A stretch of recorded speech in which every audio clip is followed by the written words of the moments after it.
এই যে এখন নরেন্দ্র মোদী ওই একাই তৈরি করতে পারলো না গদি, তাই না?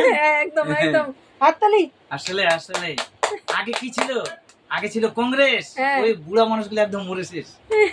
তাদের প্রতীক চিহ্ন ছিল হাত, সবাই দিয়ে দিল বাদ।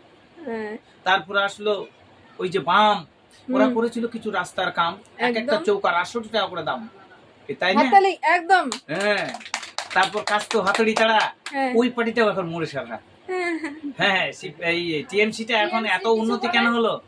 টিএমসি এত প্রভাবশালী কেন হলো? ওই যে যারা কত কোদাল বেলচায় ওই মানুষের ওই পাল্টা উল্টা, কি তাই না? একদম একদম। টিএমসি কি ছিল? একটাও ছিল না। ওই হাত থেকে এসেছে, কোদাল থেকে এসেছে, কাস্তো হাতুড়ি তাড়া থেকে এসেছে। তারপর একদম প্রভাবশালী হয়ে গেল। ওরা চিন্তা করে দেখলো ভাই এই সমস্ত পার্টি করা ভুল, চলে যাব তৃণমূল, ছোট ছোট দুর্গা ফুল, তাই না?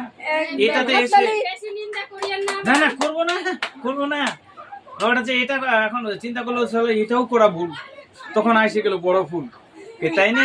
একদম বড় ফুল একদম। টিএমসিতে ব্যাপক ভোট কালেকশন করে জিতে প্রভাবশালী হয়ে বিজেপিতে চলে গেল। ও চিন্তা করলো বিজেপিতে গিয়ে শালার মানে মুনাফা লুটে নেব।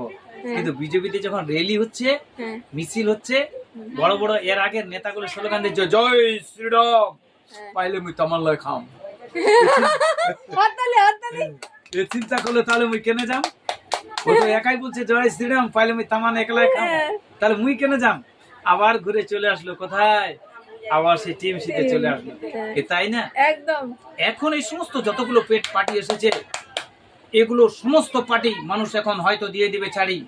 এখন চলে আসছে একটা মাটির হাড়ি, ভূমিপুত্র ইউনাইটেড পার্টি। যে ভূমিপুত্র কাকে বলে? আমরা আমাদের বাপ দাদা যারা ছিল